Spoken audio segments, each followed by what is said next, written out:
No, Mickey, thanks for joining us tonight. So pretty much the entirety of social media, Facebook, TikTok, really the entirety of tech, Apple, Google, most of the media outside of Fox News, and all of the government bureaucracies adhere to one point of view, basically echo the views of the left. Why so afraid of one conversation between Elon Musk and Donald Trump?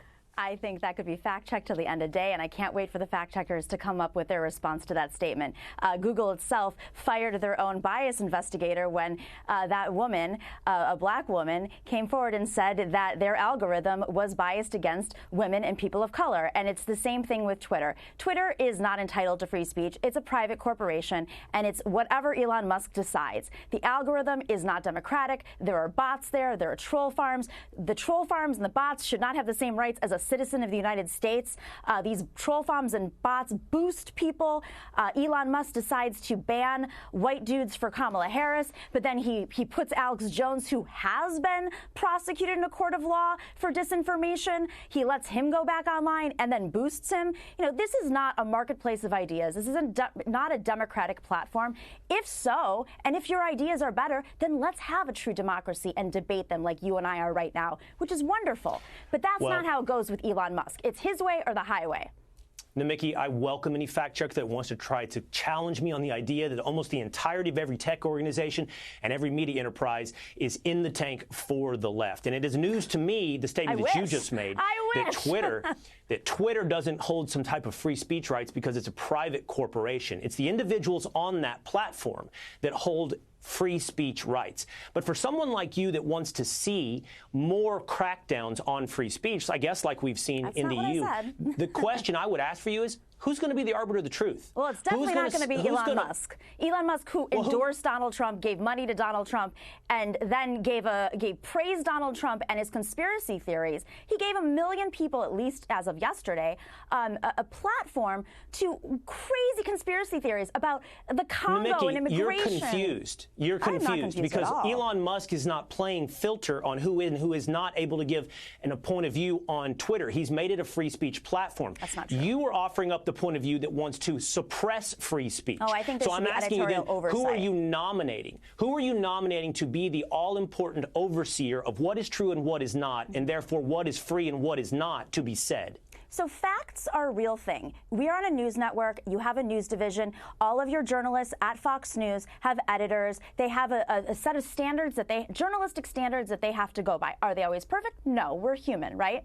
But Elon Musk, he has no oversight. He fired everybody who did fact-checking and oversight. He doesn't, when there's incitement of violence, when there are threats against people, when there's terrorism, he doesn't have a division to oversee it. That is very different, especially with incitement of violence. Right. That is an exclusion to free speech. But even if so, if this were a journalistic platform, which it is not, it is a private corporation at the behest of Elon Musk, even if so, you keep saying that. You keep saying this thing about private corporations any versus lawyer a will tell you journalistic that. platform. There's a difference. Well, yes, it's a private corporation. I can tell you, Namiki, as an attorney, the Constitution provides no extra free speech rights to something deemed a journalistic organization versus a private corporation. There are not tiers to the free speech to the First Amendment of the United States. There are not some that have more and some that have less. Your esteemed journalistic institution has no special rights than me, the private American citizen. So you know the whole fire drill in a movie theater thing? It's the same thing for Twitter. If you go in and you incite violence on a private corporation, you do not have those same rights, and that is what the EU deemed. Now let me ask you a question. And that was the UK, not the EU, by the way. What would you support? What would you support for those that whoever you pick? Okay, let's, for the sake of argument, say you have picked Joe Biden, right? Or at large the Biden administration to be the arbiter of the truth. What would you propose as a punishment for someone you think has run afoul of censorship or misinformation? Would you adopt the same type of rules that we just heard about in the UK, that you could not only be censored, but you could be arrested? I think that the tech companies, all of the tech companies that you've mentioned, have an obligation to make sure that their algorithms are transparent, have oversight, that there are no bot accounts, there are no troll farms, that people aren't being artificially boosted, that there's no incitement of violence, no terrorism. So you're not endorsing what the UK has done? But you're not endorsing what the UK has done, where the cops show up at your door if you're well, if someone's guilty a terrorist, of misinformation. I think the FBI should probably look into somebody if they're plotting terrorist attacks on Twitter. And that is essentially what they said. If someone's inciting violence, a threat, I have received threats, I'm sure you have too, on Twitter, and I would like those people to be investigated by the police or some sort of... Mickey, the problem with your point of view is that you haven't... You are putting the power in someone's hands, someone you have not yet defined in the course of our conversation. Yes, I did. Who defines what is a terroristic threat. Hold on. You don't think the FBI knows if we both talk at the same time, threat? nobody can hear us. Okay. Nobody can hear us, okay? If we talk at the same time. You have not nominated someone to tell us what is racially insensitive, what is racially hostile, what is a terroristic threat. So I'd ask you this one final question. If what we're going to do is, at a minimum, according to what I've heard from you tonight, is censor people off of the internet if they're guilty of misinformation.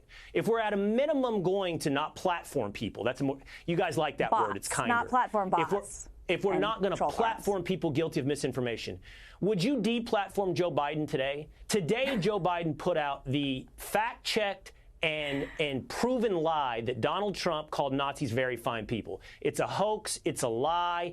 It has been proven. It's Snopes, which has come out in the last couple months, said that is absolutely not true. He did not call Nazis very fine people.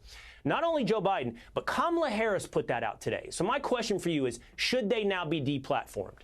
He called the people, the Proud Boys, which is what I think they were referring to as Nazis, as very fine people. So let's make that very clear. His words were literally this. On the anniversary of Heather Heyer's death. I'm not talking about the white supremacists or the Nazis. His words were literally, as I just quoted, I am not talking about the white supremacists or the Nazis. He said those exact words. He was talking about the Proud Boys, but we see them as the same people. So I would, you trust the FBI. I hope you do. He didn't even mention do you trust Proud the CIA? Boys. That's you reading that in. Do you trust the NYPD in New York? I mean, these are the folks who are there to investigate threats of violence. If you get in the mail, if you get a phone call, a threatening phone call, they investigate phone calls. The FBI looks into terrorist attacks. So why can't you do that on Twitter? The tech companies have an obligation to oversee this.